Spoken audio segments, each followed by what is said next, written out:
रावण एक तपस्वी, मायावी महायोद्धा था और भगवान शिव का परम भक्त था। एक बार रावण ने बहुत कड़ी तपस्या की, जिसके बाद उसने ब्रह्मा जी से ये वरदान प्राप्त किया कि उसकी मृत्यु मनुष्य, वानरों अथवा किसी के हाथों ना हो। तभी ब्रह्मा जी ने उसे ये वरदान दे दिया। जैसे ही उसे ये वरदान प्राप्त हुआ, उसने अपने बल से सभी ग्रहों को बंदी बना लिया।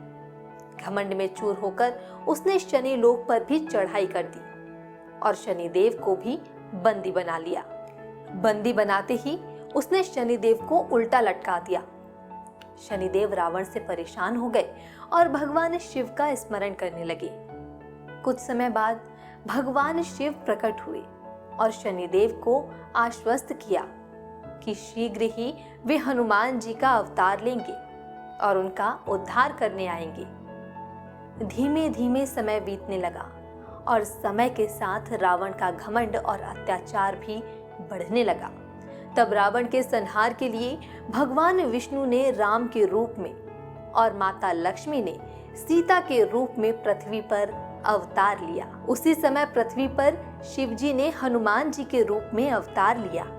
कुछ समय के उपरांत जब श्री राम ने अपने पिता की आज्ञा का पालन करते हुए वनवास लिया, तब एक दिन रावण ने माता सीता का छल से अपहरण कर लिया और लंका की अशोक वाटिका में छुपाकर रख दिया।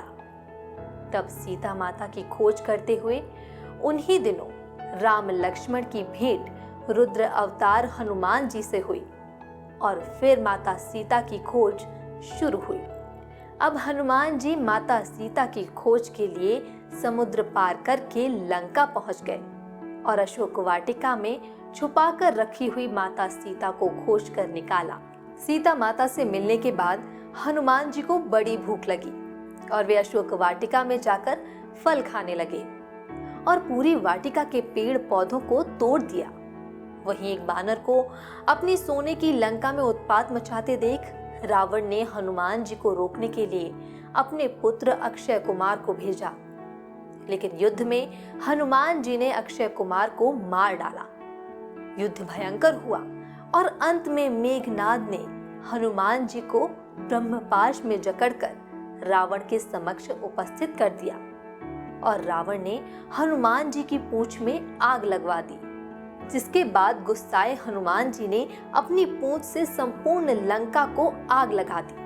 पूरी लंका जलाने के बाद भी हनुमान जी ने देखा कि लंका जलने पर भी काली नहीं हुई है। तभी अचानक से हनुमान जी की दृष्टि रावण के कारावास में उल्टे लटके हुए शनिदेव पर पड़ी। तब हनुमान जी छलांग लगाकर शनिदेव के पास पहुंचे और शनिदेव ने अपनी व्यथा हनुमान जी को सुनाई और बताया कि रावण ने उनकी शक्ति को भी अस्थायी रूप से समाप्त कर दिया है।